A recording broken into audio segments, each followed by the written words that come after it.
has been around for weeks now, since before these little ones were born. And so I think they first started seeing them quite a bit in October, and they've hung around since then. And obviously quarantine is a great place for them to be.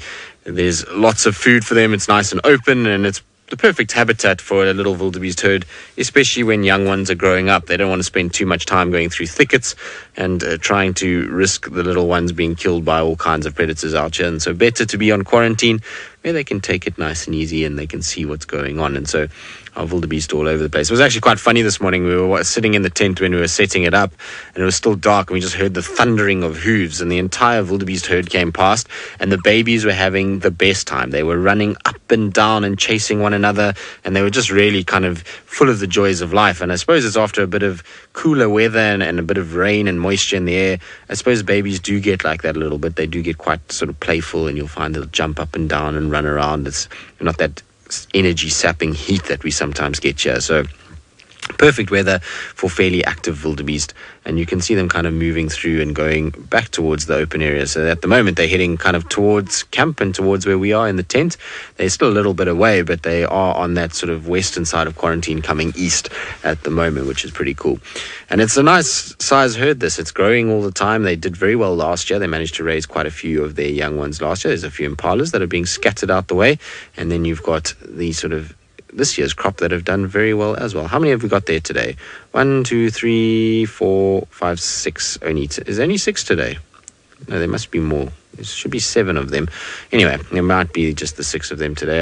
Who knows? If that's the case, then one's gone. So there's that running and carrying on that you see from the young ones. You see the young ones start it, and then all the others join in. And there goes another little young one trotting along.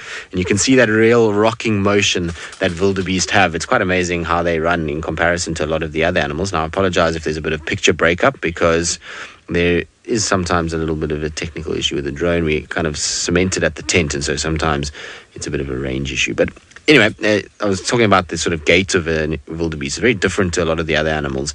They tend to have this rocking motion because their front legs are much longer than their back legs, and that design is there for a reason. We know that wildebeest are migratory animals, and so they're in a situation where they move around quite a bit, and they obviously have to travel long distances, not so much here in South Africa but in East Africa. And so when they travel long distances, that rocking motion is far more energy efficient, and it allows them to be able to kind of go for much longer periods. Ravinda, you're wondering, besides the wildebeest, are there any other actual big animals that migrate? So the zebra obviously migrate with the wildebeest. So in East Africa, zebras and wildebeest all migrate together. There will also be the Thompson's gazelles, Grant's gazelles that move around with them, and the topi. So there's a number of animals in that system that migrate together. In terms of the rest of Africa, there is a cob migration. So cob is another type of antelope that you get in Sudan. There is a movement of cob in Sudan that's also very similar in size to the wildebeest migration. And that's really about it at the moment. There's not... Oh, and actually, sorry, I lied. There's also a very big movement of zebra and wildebeest in Botswana that migrates from Naipans into towards the Bateti River during the dry season. So that's the other big migration in South Africa of big animals. There used to be a big migration, apparently, of elephants that used to move from South Africa all the way up to Tanzania and back. But unfortunately, because of... Oh, there's a zebra as well. Hello, little stripy zebra. Welcome to the party. Now, there used to be that movement, but unfortunately with people inhabiting more areas and loss of natural wild places and also countries and borders and these kind of things, so that migration has been cut off completely, unfortunately. Now, you see how wildebeest have all climbed on top of a termite mound. They're all sitting on top there, grazing on the nice nutrient-rich grasses. But I believe Ali is doing a very similar thing as the wildebeest and has climbed on top of a termite mound herself. Well, we were trying to climb inside of the, well, not inside because it's not too big to fit me, but we wanted to have a closer look at the termite mound where the hornbills were feeding to see what was actually happening inside. Now, there was a lot of hot air coming out, so that tells me that the termite mounds are hard at work. So I managed to get a little video. Let's see if it'll play. There we go, because unfortunately we couldn't get the camera. Now this was a little too deep out of reach of the termites, so let me just do it again and look at all of them around here.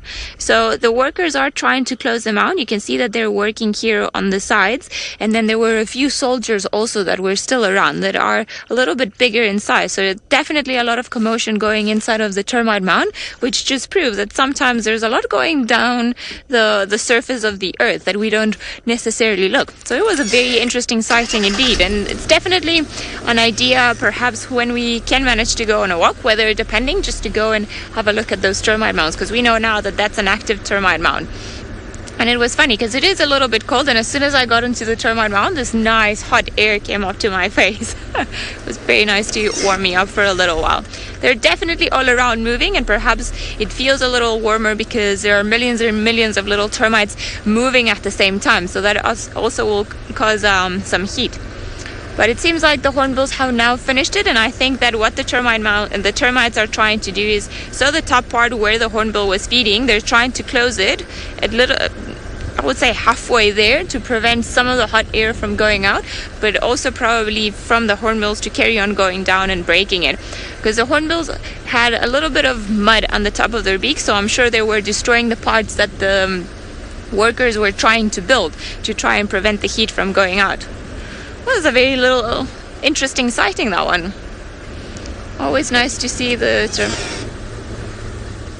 Oh, I saw a rock that looked like the biggest tortoise I had ever seen in my life. But it's definitely not a tortoise, it's a rock. Although it would have been incredible, because according to the legends, the leopard tortoises can weigh up to 50 kilograms. So I've never seen one that's that big. I've seen quite big ones, but never as big as that.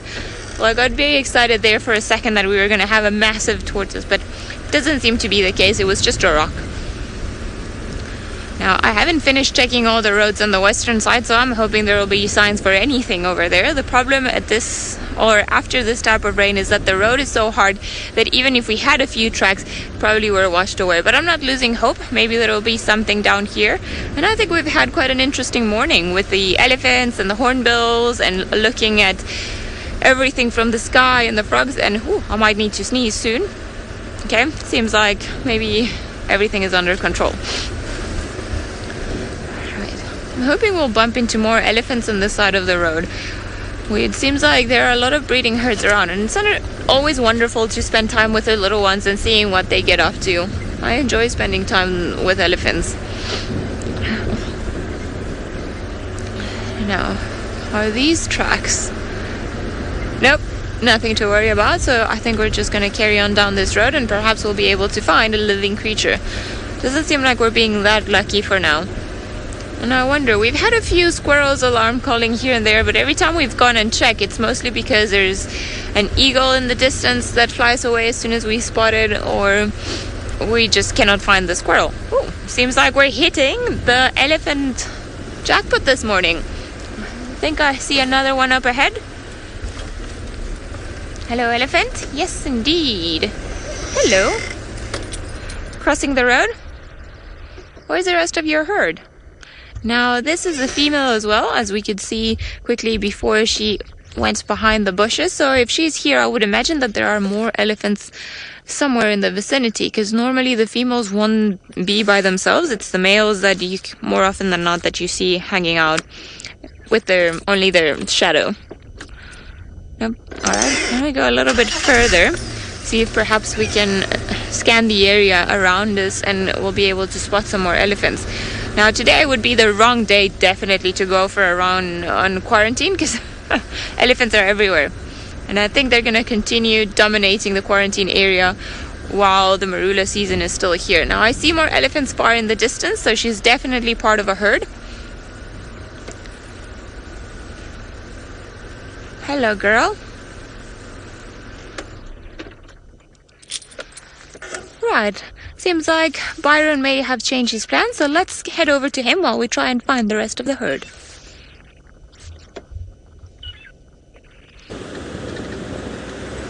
So I'm trying to find us a leopard, because we are very, very close to a leopard at the moment. We have seen fresh tracks after the rain. The tracks are clearly on top of the rain, and some fresh dung also squirrels alarm calling and kudu. So there's definitely a leopard in this area. We can't seem to find the kudu though. So I'm scanning very, very carefully, but there is a leopard in this area. So I'm trying to look, and hopefully we can find what I think is a female leopard, and I'm assuming it might be Tandi. The tracks, and I'll try have a look and show you some tracks of her now, so you can see what we're looking at. This is always very exciting, but the bush is thick at the moment, so it is a little difficult to find a leopard. But I'm hoping she decides to walk through the grass and then go and lay on a termite mound. The grass is very wet. Leopards don't often like walking through the wet grass. Maybe she lies on a termite mound or up in a tree. Might be easier to spot her then. So we're having a good look around here.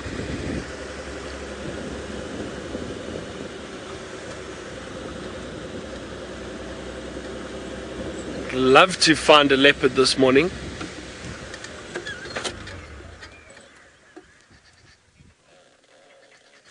Okay, I'm going to listen out a little bit longer. Maybe we get some more alarm calls. I see there are some impala scattered through the thicket off to my left.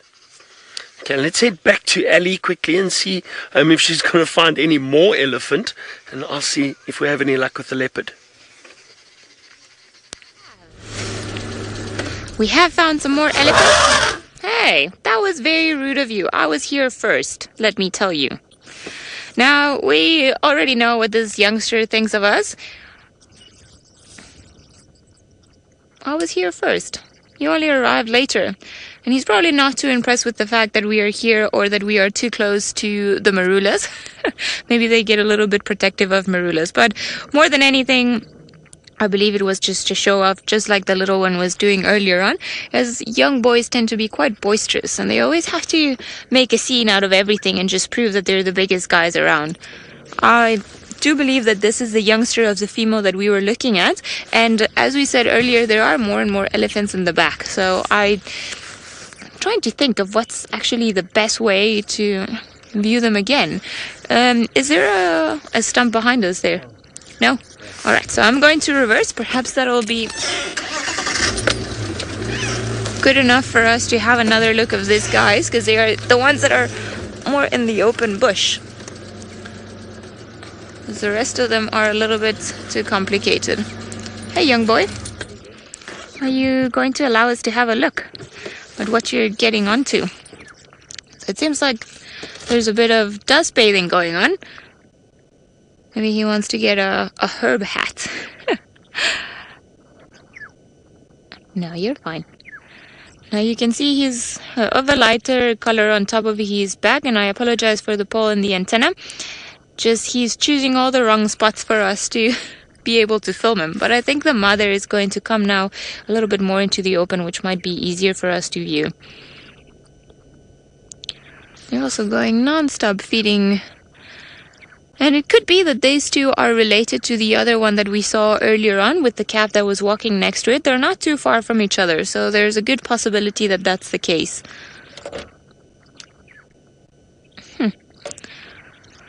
I'm a little bit worried because I see the elephants have started putting on some dust, some dirt on their backs, and they do it for two purposes: to protect their skin from the sun, but mostly to get rid of certain parasites that might be up there. So I wonder if they know something we don't for the rest of the day. Are we going to be very hot for the rest of the day? Who knows?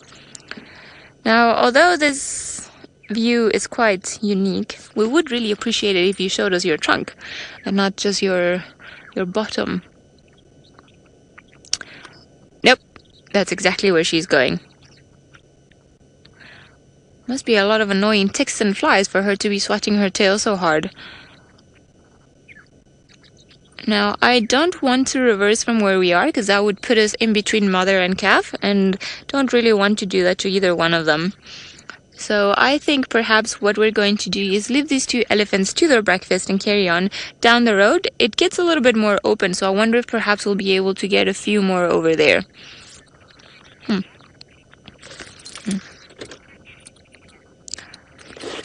we're going to carry on down the road, so let's go over to Tristan and find out what other secret treat he's got in the tent for us. Well, we've got a very cool little insect that I managed to find. How I actually spotted it, I don't know, but it is the coolest little beetle or insect. I don't even know what else to call it. I have no idea what it is, but he is really cool. It looks like a little hedgehog with hairs. So I've managed to get it under the microscope. It is absolutely tiny. So I'll move the marula out the way, but here we go. So there's our little friend. You can see he's got a sort of hedgehoggy appearance, doesn't he? Very, very hairy with these little spikes that come off, and then this long proboscis should I say, that comes out, and that obviously means that it feeds off the sap of plants. It's on a Waltheria. You can see the Waltheria is pretty hairy in its own right, and what it's doing on there or what it is, I have absolutely no idea, but I find it very cool. I think it's a very cool little insect. I'm going to push it a little bit further down so we can try and maybe get a bit better exposure onto it, because it's a little dark, but there we go. Is that better, Rebecca? I think that's a little bit better. There we go. How cool is that little insect? I think is absolutely magnificent. Very cool little fella. I have, like I said, no idea. So if anybody knows what that is, I would love to hear from you. So, Emily, we see insects more in the wet season than in the dry season. So the reason why is that a lot of our insects are sort of vegetarian. So they eat all kinds of plants, fruits. No, don't blow wind. Wind is going to blow it away. They eat all kinds of plants and fruits, and when there's rain, obviously the plants become softer and it's easier, especially for insects like this that have these straw-like proboscis that they stick into a leaf or a stem and feed off a plant. So you'll find insects a lot more in that time. Also, then our predatory insects, because they hunt other insects, they need to be around more in the summer months. So things like golden orb-web spiders, praying mantis, assassin bugs, they all come out because the rest of the insects that are feeding off the plant life that is now thriving in the wet summer months, they then are able to hunt those insects. So definitely a lot more insects that we'll see in summer, and especially after the rain, because after the rain, it's basically a massive explosion of life in terms of plants, and that triggers, obviously the water triggers insects to hatch, because they know what's coming after that is that there's going to be plant life and even then prey animals for them to go after. But how cool is that little fella? I think he's absolutely wonderful, and I think we shall keep him around. I'm not sure what we're going to call him, but we'll have to figure out a name for our little friend at some point. Now, although with James naming everything under the sun, it's very difficult to keep up with what he's named, and I'm pretty sure that there might even be a Marvin. What have you spotted, Fergus?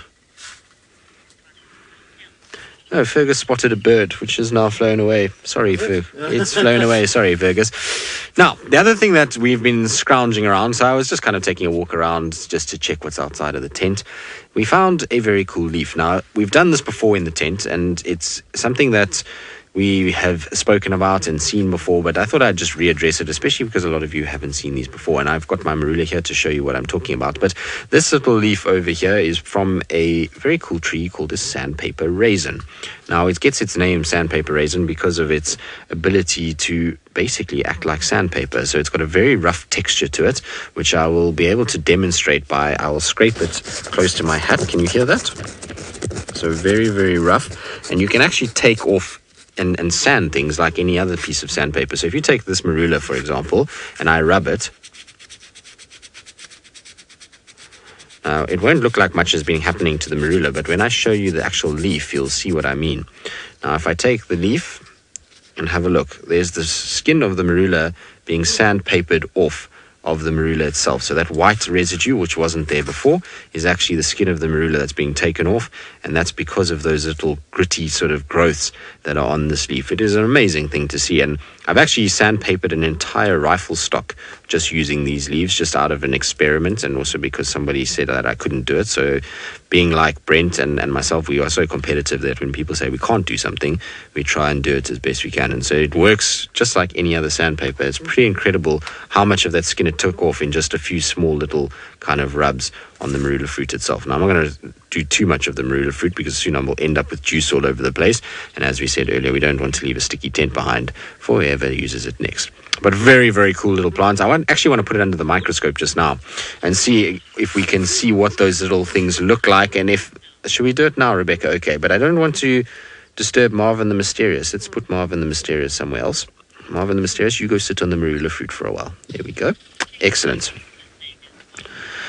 Is the matrice's name Marvin? Oh no, we're not doing well here, are we, Rebecca?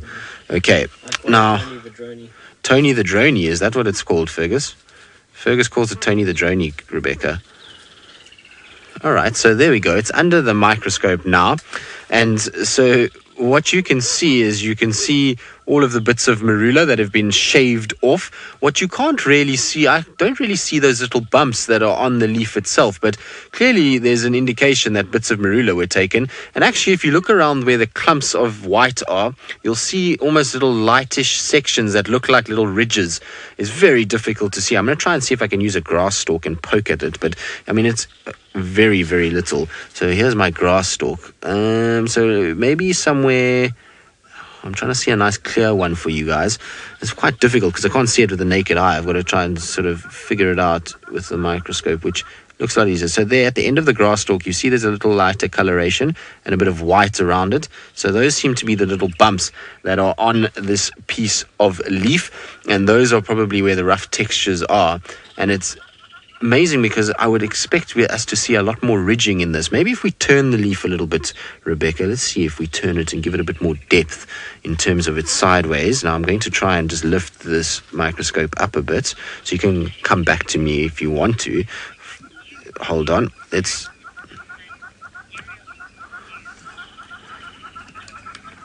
Jared, you reckon an aerial view of a forest with snow-capped trees? I suppose it could be very much like that. There's also the cackling of a staff member coming past in the background as well. Now, let's see. Maybe this will work, Rebecca. I'm not sure. Okay.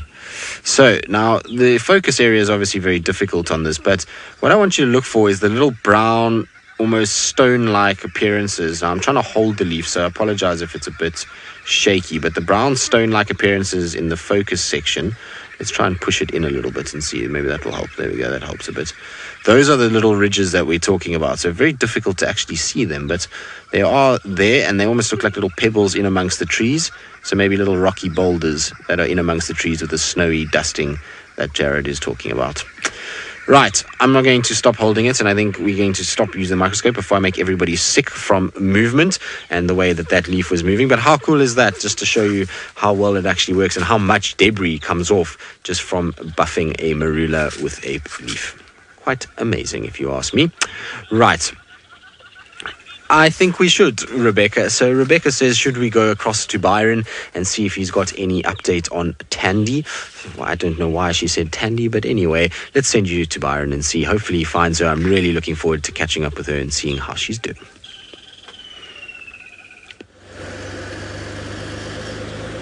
Oh, I'd love to find Tandy too. So far, no luck. No luck at all. We haven't seen any other tracks. Now, I wonder if this leopard didn't leave her cub somewhere and she's heading back to that cub. That's what Viam and I seem to think. But we don't know exactly where that cub was left, so it makes it difficult. We've done a few loops around this area. No sign, no any more alarm calls. But we're going to go a bit further east, a bit further west, and have a look along Central. We think possibly she may have left a cub down there.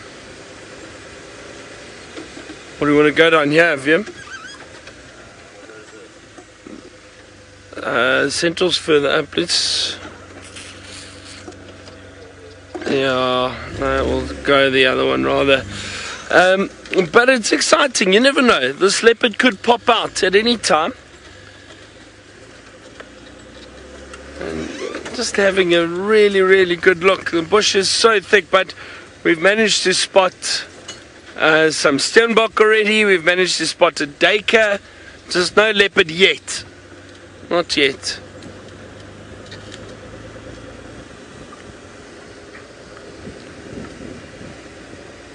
But as I always say, it's too soon to panic. Maybe she graces us with a view just before the end of drive. That would be wonderful. So there's lots of impala down at the edge of this thicket, and they're very quiet. They seem very relaxed. So I don't know if she went this direction. I doubt it. Okay, I'm going to continue the search. Let's head across to Ali, find out what she's got planned for the last half an hour of drive.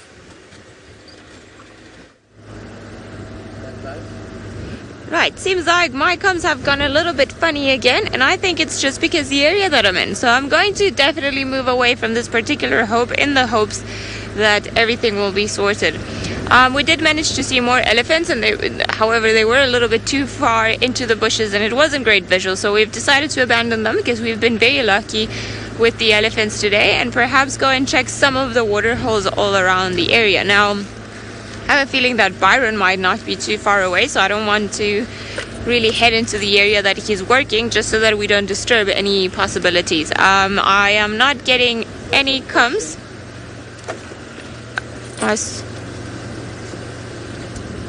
Rebecca, you are sort of, I can almost hear you, but you're breaking up a little bit. Who? Ravenda, you're apparently asking how many kilometers does an elephant travel during the day. Well, it depends on how far it's got to go for food and water. At this time of the year, because it's so readily available everywhere, then they don't have to travel that far. Sorry, I am trying to... How far can the trumpeting go? Oh, okay, the trumpeting, again, it depends on the weather conditions. If it's cold, it can travel for maybe 10, 20 kilometers, and other elephants might be able to pick it up. Now, if you're wondering what I'm doing, I'm trying to get a new earpiece that I got given as a backup by Jared, just in case this happened again and we couldn't hear what was going on. So I'm going to try to do... I can... all of a sudden hear Rebecca again, but I'm still going to swap earpieces. But while I do this, let's go to Tristan, who's got another map. I do indeed. So yesterday I did maps of all of the leopards, and everybody seemed to enjoy it and want to know a little bit more about it. But let's get rid of this chair, because this chair is irritating me and I'm getting blinded by the light right there. So I got asked also to do one of the lions. The lions is a very easy one, and so it's why I left it towards the end of the day, because there's not really too much movement happened that within the lions that I can show you. But I'll do it anyway, just so that we have a kind of updated lion map, and we can have a sort of situation where everybody kind of knows what's going on. So we have obviously a male coalition, and then we have the females. I'll do the females first. So we'll start with the Nkuhuma Pride. In Nkuhuma Pride, essentially, this is the Manuleti would come up like that. So that's how the Manuleti comes up. So there's like a little corridor here. So the Nkuhuma Pride kind of cover this area. They go around like this, Torchwood, all the way to down to the bottom of Juma. And then they come up like this. And then they have a small little section of Simambili and then around. So that's pretty much the Nkuhuma Pride over there. So that's their kind of territory that they've got. They've got a massive part of Buffels Hook. They've got obviously the whole of Juma into Torchwood, which we know they spend some time, and into Simambili. They have at times in the last few months pushed all the way this way and into Ottawa or Singita. Let's do an O and an S. They've gone that way, and they have also gone into Elephant Plains and into Arathusa at times. They don't really spend massive amounts of times there now, especially since the buffalo have come back. We haven't seen them ranging nearly as far. They were doing this when we didn't have buffalo, so they were kind of pushing along and moving in this direction. So this is kind of where the Nkuhumas are, and they've been really settled there over the last sort of, I don't even know, 2 years. They've kind of hung around these areas. We haven't seen them much, like I say, over the last year because of the lack of buffalo. So they've had to kind of go Manuleti, then they come this way, then they go back, and they kind of use us as a corridor a lot of the time as they go through. Now, the reason why they're not pushing this way is because there is another pride in that area known as the Torchwood Pride.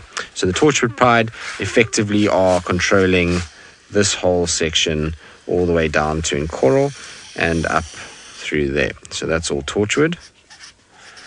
And we don't know much about the Torchwood Pride at the moment. We obviously don't see too much of them, and so not really sure how many females are in the pride. I think somebody told me the other day that there are 4 or 5 females. I might be wrong. And then there are 8 or 10 cubs. I think somewhere in that general vicinity. I know that the Mbiri Pride is 5 and 10, so I think I'm getting a little confused. But we don't see the Torchwood Pride, and we haven't seen them. Although the other day we got tracks for them on Juma, which is quite interesting because they were seen and they were tracked from Juma, and they were just off Buffels Hook over here. So they have also come kind of towards Juma every now and then. We just haven't had them on a drive yet, or the whole pride, should I say. So that's kind of the northern sort of part in our area that we really see a lot of. Then the other pride that we see here is the Styx pride, which effectively is all of this area here. So they kind of control that over there, which is all Styx. And also deeper into Mala Mala, down at the bottom. So that's where they kind of head off, is down that way. So Styx pride also down there. Remember, again, not to scale. So even though it looks like Styx have a very big territory and Tortured and Nkuhumas don't, they are all quite equal, actually, at the moment in the terms of how far they go. What's interesting about this map and what kind of shows is that this section at the moment here is completely vacant, and it's why the Nkuhumas can go in there and can do their thing and then push back without having any issues at the moment. It's because no lions currently are really controlling this EP, Simambili, western part of Arathusa at all. There's no females coming in there. There used to be a pride called the Mangen pride and the Salala pride that used to spend a lot of time in this area, but lately we are not seeing any of that. In fact, what we're seeing is that the Salala pride, which was once very dominant in this whole section over here, and even up into Simambili, Elephant Plains, and come down and into Londolozi, obviously a long way, so that's Salalas. Salala, there we go. They all kind of seem to be moving southwards down to the Sand River at the bottom. So they seem to be shifting. There's obviously been a death in that pride as well. Apparently a supposed death in that pride of a very old female that has a tail. There's still the one without the tail is still alive. But they seem to be pushed more south towards the Sand River. And that's probably, again, due to the fact that there's no food around. Often when they come, they'll hang around. There's a big water hole here called Big Dam. And that is the Salala's main kind of point, is if they can get to Big Dam, then and there's water there and buffalo around, then they hang around a lot in that area. So that's kind of the Salala pride. So that's our females that we've got in this area at the moment. And I believe Rebecca can hear that there is also a woodland kingfisher that is chirping at me. Is it there? Can you see it? Oh, that's very nice. Hello, guys. That's very cool to see. So there's some green wood hoopus that have joined us behind us as well, that are flying about, and surprisingly quiet for green wood hoopus, because green wood hoopus generally make a lot of noise. Now let me get out of your way there, Fergus, so that you can be able to see it. Now you can see they use that long recurved beak to be able to get into places like this dead tree, and what they're looking for is wood boring beetles and grubs and various other things that live inside trees. Now the wood borers, there should be quite a few on this particular tree, given that it's got places where there's not very much bark. They will be able to find what they're looking for. Are you two having a little fight? Maybe it's a little, I wonder if this is a little display to one another. Interesting. Beautiful birds, though. They've got that bright kind of red beak, red legs, and beautiful plumage. If they had a situation where we had a bit of light, we might find that we'd actually be able to see those colors a little bit more. They're quite iridescent, much like the starlings. I wonder, do you think they may be nesting inside there? Maybe not. Maybe there's just a food source that they can't quite get. But they are very puffy. Yes, Rebecca, that's correct. They are puffy because it's a coolish morning. So when it's cloudy and cool, and they're... Oh, careful there. There's a big giraffe skull that's in the way. Fergus, are you all right? Let's move... Let's move the giraffe out the way before poor Fergus gets hurt. Right, let's carry on and see what else we can do. I'll try and get the Birminghams into this fairly shortly. And then while I do that, let's send you back across to Byron, who's meandering about, still on the search for Thandi.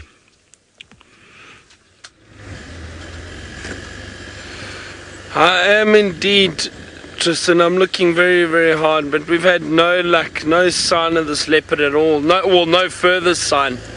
I'm going to try and show you where we saw those fresh tracks quickly. We're not far from that area.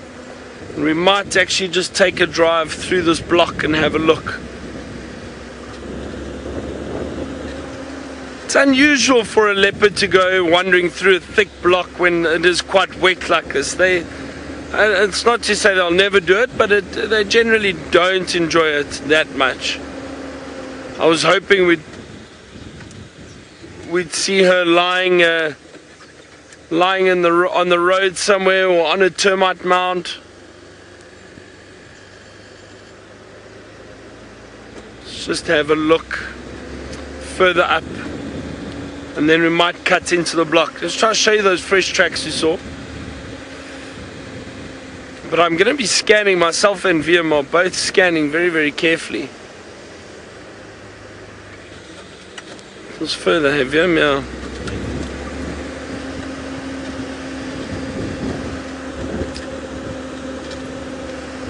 And when we say scanning, all we're basically doing is trying to check every tree and bush very, very carefully to see if we can see any sign of this leopard. As I said, it's quite thick. Here we go. Wasn't it here? Yeah. Let me just turn around quickly. I'll just show you these tracks right here. There we go. Is that alright, Vim? Let me jump off quickly, but look there, you can actually see them very, very clearly. Now I'm still keeping an eye out. I don't want to startle this leopard, but you can see she did walk along the road, but then she came off the road and followed this little drainage just off and headed through the bush this way. But now you can see how clear this track is. Sorry, Vim, is that the one you're on? So you can actually see where obviously the rain fell earlier this morning or while we were still out, and these tracks are clearly on top of the rain. Very, very clear tracks on the top of the rain. So that was this morning. This was maybe 45 minutes, an hour ago, if that. She walked down here, so we just missed her. I just want to make sure that she did head all the way through here. I can see her tracks still coming along. Yeah. See, just checking that she didn't decide to turn and head down the road, because we did see other tracks further down. No, it looks like she came straight through here. Well, it's difficult. I just don't know if it's worth us trying to drive through this thick block now. Sorry.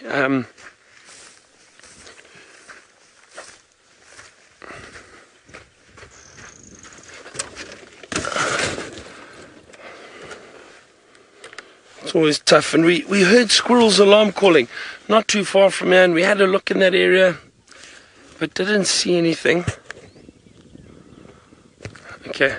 Alright, so we'll see. VM and I are going to decide if we're going to go off road here and drive through this thick area, or if we're just going to do another loop around. Let's go to Ali, who is apparently off-roading at the moment too.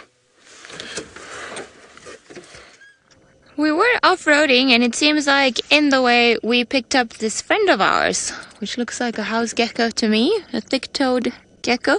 Seems like very much like the ones that we get all around Angus. Now, my gecko recognition is not that wonderful, so if anyone has any idea as to which one this friend of ours is, then please send it through using the hashtag #SafariLive. Now, we weren't off-roading to try and get a gecko friend, although it's a very cool little creature to have. And I'm just going to try and put my finger next to it. Hopefully it won't scare it away, just to give a size idea. There we go. So, oh, sorry. It's quite a small little thing, and there we go. Now, sorry, Gecko. While the gecko calms down, we actually came off-roading because there are some vultures in this area, which is not too far from where the lions were left yesterday by Byron. So, although it's common for vultures when we have this type of temperature, when it's not too hot, to be sitting on a tree because the thermals, the hot currents of air, haven't started swirling up yet, it is slightly unusual to see so many of them on the same spot. Now, as I was saying, during coldish days like today, vultures are essentially grounded, so you'll see them standing or perching on top of a tree. However, seeing too many of them in the same location, it's not normally the case. So I wonder if perhaps the lions actually didn't make a kill somewhere around here last night, and that's why they were attracted to this particular spot, or if there's just absolutely nothing. But it's always worth coming around and having a look just in case we bump into something we would like to see. Unfortunately, it seems like we've got us stuck. Right, so some of you may be wondering as to why it's okay to off-road in certain areas. So we have permission to off-road in particular areas according to the reserve rules. So, for example, in the case of vultures, or if we have vultures perching on a tree, or if we have squirrels in another area, that gives, or can possibly lead to the spotting of a particular predator or the fact that there is a dead animal. So we are allowed to go and check under the circumstances to see if we find anything, because it'll be a lot safer to approach this way than us actually going on foot. However, we have to be careful of where we off-road and where we don't. There are certain species of trees, for example, as we drive, that we are not allowed to drive over because there's slow-growing trees and they're protected species. And also some areas that are, if they are deeply disturbed, if it's a static site or if it's an area with a lot of erosion, then clearly we cannot off-road in those areas because that causes damage to the environment. And we will always have an impact on the environment, but we try to minimize it as much as possible. Now, it's also part of the reason why we're not allowed to off-road for all the animals that we see out in the bush. Although it would be wonderful to follow zebras and giraffe throughout the bushes, we are only allowed to off-road for any of the big five. So that would be buffalo, rhino, elephant, leopard, and I'm missing one. Buffalo, rhino, elephant, leopard, and lion, of course, which is the one that I was hoping was going to be around this area. In addition to this five, then we are allowed to off-road for another two, the wild dogs and the cheetah, because they're very, very endangered animals and they're predators, and we're also giving the possibility to follow them in the bush because they're high-profile animals. We don't get to see them every day. Now, I don't think our search for anything around here was that good, although there was a good possibility, a good chance for anything. And I see the vultures are still perching in the distance away from us. So hopefully as we try to get ourselves untangled from here, we'll be able to show you guys a few of them that are here, because they're all scattered all amongst the trees in this area. Tristan might have an idea of what gecko it is that we was. I think it's similar to the ones that we get in our rooms, but let's go over to him for further confirmation. Well, Ali, we get two different species that are quite common here. So Turner's thick-toed gecko is one, and the other one is Bibron's thick-toed gecko. Now, both of them occur here, and I'm trying to duck so I don't hit the lights, but the lights are down, so there we go. I'm going to duck down. So I've brought it up on the screen. This is Bibron's thick-toed gecko, which is, I think, the one that Ali just had. It does have these white little dots all over it, a thinner kind of tail, and it's a very similar-looking creature to what Ali had on her dashboard. So I think it is Bibrons. They are quite tough to tell apart, the Turners and the Bibrons, but this is the one that I think it is. Now, I will show you a Turner's fairly shortly. There's Bibrons, and then you can see it actually changes color. It can get a little darker as well. Sorry, Fergus, I've sold you a bit there. But there we go. So that's Bibrons over there. I'll try and show you what a Turner's looks like if you just give me 2 seconds. So this is the nice thing about the tent, is that you can do these kind of things. It's very, very cool. And we can get into a situation where we can show you all of these very cool creatures. So here's a picture of Turners. Turners tends to, for me, have a much fatter appearance than Bibrons. So these are all Turners. I'll just open it up. There we go. That will help you a little bit. But they have a much fatter tail area. I also find that their head is more kind of rounded appearance than what you see from Bibrons. Bibrons tends to have a much thinner, narrower head.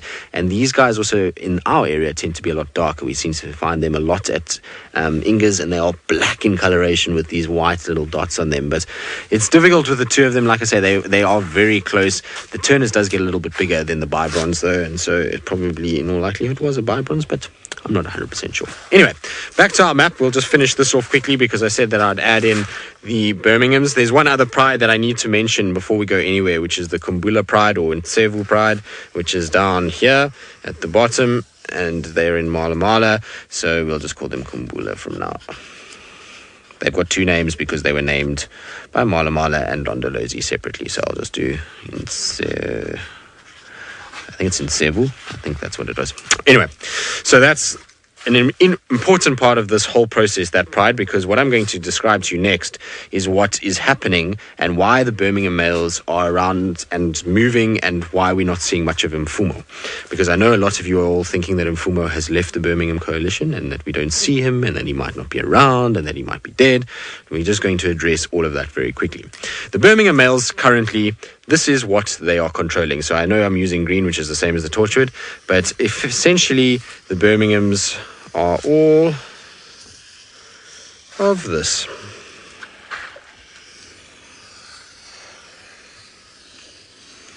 That is all the Birminghams, this entire block. I'll just do B-boys. So they control this entire block. In fact, they have even expanded all the way down. We've seen them sometimes down at Sabi and Kirkman's. And why this is important and why we're not seeing Mfumo is for this exact reason. If you look at the size of this, you will notice that there are a number of different prides in here. The Salala pride, the reason they've pushed down towards the Sand River, I was saying to you, is one is because of lack of food, and the Sand River will house a lot. The other reason is the Birmingham boys. So as the Birmingham boys have shifted, so the Salalas have come down because they are obviously part of the Majingaland coalition, or under the Majingaland coalition have mated with them, and so they've come down back into where the Majingis are and trying to stay away from the Birminghams. So the Birminghams have essentially have taken all of this. What's important about this is this pride over here. This pride over here is what has sucked Mfumo down into Mala Mala and why he hasn't returned. This pride has got brand new cubs in it, a few new cubs, which we think are from the Birmingham coalition. They might not be. There was another male that was around, a Matsupiri male, that did mate with these girls, and I think some of the Majingis also mated with them. But in all likelihood, it is a Birmingham male that is there, and Mfumo for some reason seems to think it's his. And so he is sitting with this pride all the time at the moment. He is not really leaving them alone at all. The other three boys, as we know, are roaming quite a lot. They get seen a lot with Torchwood, a lot with Nkuhuma, and we know especially Nsuku loves the sticks pride. So Nsuku's mostly with the sticks. Nkuhuma's is mostly Tinyo and Nena that hang around with them, and Nena mostly with the Torchwood pride. So they kind of bounce around between these. But you can see the Birminghams have a massive area that they are busy dealing with. What's interesting about this is that everything coming west, so going to Lusaba, going all of that way, is still Majingalands. Even after 8 years of being in the Sabi Sands, they're still somehow managing to control a huge portion of the Sabi Sands. The central and western sectors are still all theirs. And then there was very sad news down in the south of a different coalition called the Avaka males that actually came in from the top here. They came all the way through and then they went down and ended up down in Sabi. They actually killed one of the Southern Pride females 2 nights ago. So we have a situation where the Avakas have also become a part of this whole process. But at the moment, the Birmingham boys are untouched. There's no male lines that we know of coming from the north, the east, that could potentially kind of put any pressure on these males in any way whatsoever. And so we're in a situation where I don't think we're going to see a change anytime soon. And that is really, really good because the Birmingham boys are incredibly good at what they've done. They have so far, I believe, had 39 cubs. So Birmingham boys have got 39 cubs in total with all of these prides that I've mentioned. So these prides here, of those 39 cubs, they've managed to raise 69% of them successfully so far, which is well beyond the average for this area. Most of the areas that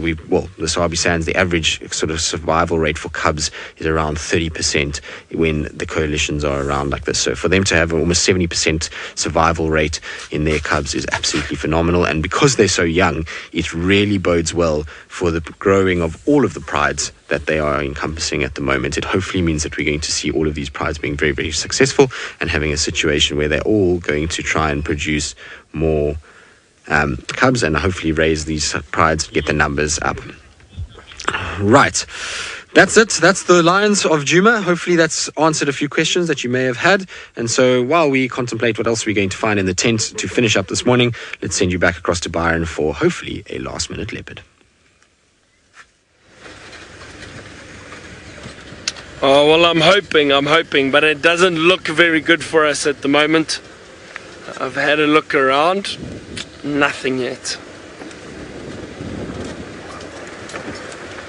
Guide Monkey, you asked how can we distinguish Tandi's tracks from any other leopards, so I can't. And to tell you the truth, I don't think any of us can at the moment. I think, there's a beautiful little Steenbok right here in the, just bounding through there. We can get a glimpse of it there. Have you got it? Wonderful. Beautiful little Steenbok. You can see how thick the bush is at the moment, but we can still just see it. Beautiful little antelope. It's amazing how agile and quick they are. They can move through this thick brush very, very easily. Guide Monkey, getting back to your question, I assume that those were Tandi's tracks, and I say that because she was seen in that area yesterday. What do you? Yeah, right there. Oh, a little spider. VM's picked up a little. I don't know if we'll get it. There's a spider on the vehicle. Wow, VM, that's amazing. Little spider. It looks like possibly a little bark spider of sorts. Tiny little one. It's so small. See, Tristan, we also look at the tiny creatures in the bush while we're out on drive. Alright, so guide monkey, sorry, getting back to that. The reason why I assume it is that female leopard is because she was seen yesterday in that area with the cub. Usually what happens, and we know that she did leave the cub in that area yesterday, but one of the landowners told us. He saw in the morning and she had left the cub in that area. So I assume she would have gone back to go and find the cub again. That's why I think it was her track. But I never guarantee it. My friend who I used to work with, Judas, the tracker that I worked with, he was able to distinguish certain tracks from others, and what he would look for, if you see the tracks regularly, slightly elongated toes, one toe might be a little longer than the other, different shape of the pad perhaps, there are little things that you can look for, but only if you see those tracks regularly, and you get very, very good at identifying them. I always say, well, it's a female or a male leopard track, and then whatever leopard you find. I'm always cautious of predicting what leopard it is, because yes, they are territorial, and they generally stick to certain areas, but you will still get leopards coming in through that area. So you've got to be very careful of just saying what animal it is with a specific track.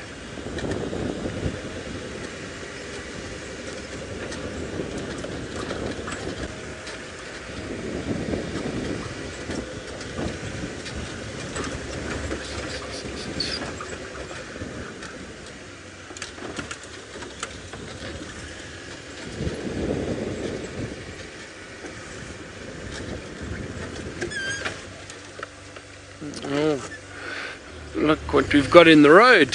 A Speaks hinged back tortoise. Oh, there it goes. Little Speaks hinged back tortoise, one of the other tortoise species we get. We only get two in this area, this one and the leopard tortoise. The leopard tortoise gets much bigger, but that's a Speaks hinged back tortoise. Nice to see that. Sorry, Rebecca, could you please repeat that question? Rebecca was giving me a question just before I spoke about that talk. First lady, you wanted to know what bird I would like to see that I haven't seen so far. Maybe this afternoon you say I might see it. Trying to think, what bird would I like to see here?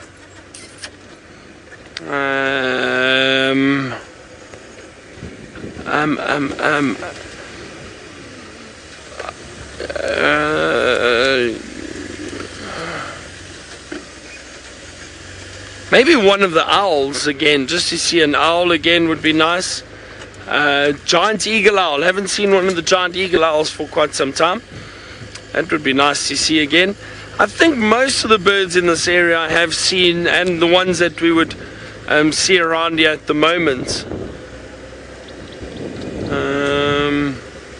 I'll think about it, First Lady. I'll think if there's another bird that I haven't seen that I would really like to see around here.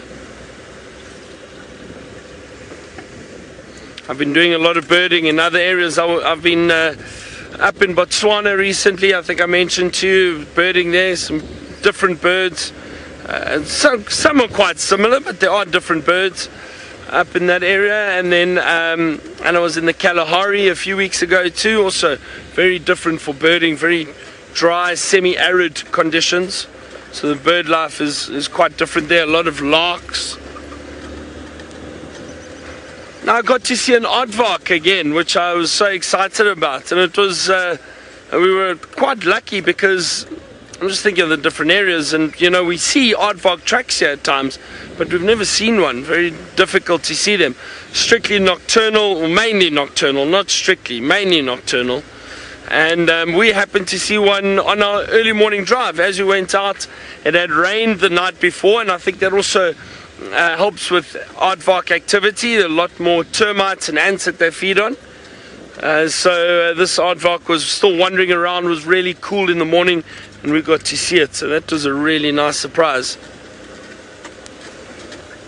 The joy of seeing different areas like that. Some areas suit better animals than others, or some areas suit animals better than others. Okay, well, let's see, we've still got a few minutes. Who knows, maybe we bump into something else. Let's go across to Ali and find out what she's going to do this afternoon. Is she going to look for more elephant? I doubt it.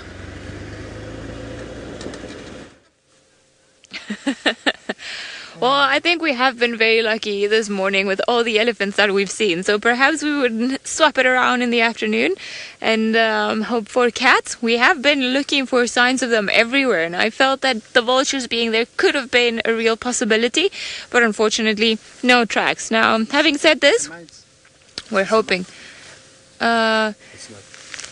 It seems like Senzo's being attacked by all sorts of little creatures. It is a termite. So Senzo, I don't know how he's managed to pick up some termites on his jacket. And he's been roughly attacked by the little gecko that we picked on the way. I'm not sure if it's a termite. There we go, moving around there. Though it does look like it. So Senzo's been attracting all the little creatures, and I think everyone's going a little bit crazy. Now, I'm not too sure when or how we managed to pick this one up, but it seems like all the tiny little things are coming to us, and we're going in extremes. We're going from the biggest one to the smallest ones all around, but we haven't managed to find the in-between ones, which are the ones that we set up to find this morning. Now, there was an eagle perching on the nest as we first started, before the termites and the geckos started attacking poor Senzo at the back of the car. And that was a Wahlberg's eagle on her nest. Now, it flew away, unfortunately, but I'm hoping that if they're on the ground, we'll be able to see it there. Now, I also want to have one last look around here for any tracks for any of our friends, if they've been around here, if they've crossed around tracks heading south. So there's a very real possibility the lions have carried on following the herd of buffalo. I don't know where they're to, or just looking for a hunting opportunity, because we've all pretty much covered all of Juma this morning. So it seems like we haven't been that lucky, but here's for the trying in the afternoon. So I'm hoping there will be lots of leopards and lots of lions this afternoon. But in the meantime, let's head back to Tristan. Well, Ali, let's hope so. I am hoping that there will be many lions and leopards this afternoon. I'll be out of the tent and back onto a vehicle, and therefore, hopefully, there will be some leopards. Now, important part about being in the tent is that when you finish up, you have to clean. So this is going to be a message to Byron and Ali that I have cleaned the tent. Do not blame me. I have taken the broom and I have swept it. And so James would be very proud, because I know nothing irritates James more than when he comes and there is sand all over his tent. So we have now gotten rid of all the sand. So we're going to throw that down there. Now, Rash, you're wanting to know what's the most dangerous parasite in Africa. So the most dangerous parasite in Africa undoubtedly must be the mosquito, given that it gives you malaria and therefore it kills probably more people than anybody else in the entire continent. So mosquitoes are probably the most dangerous parasites that we've got.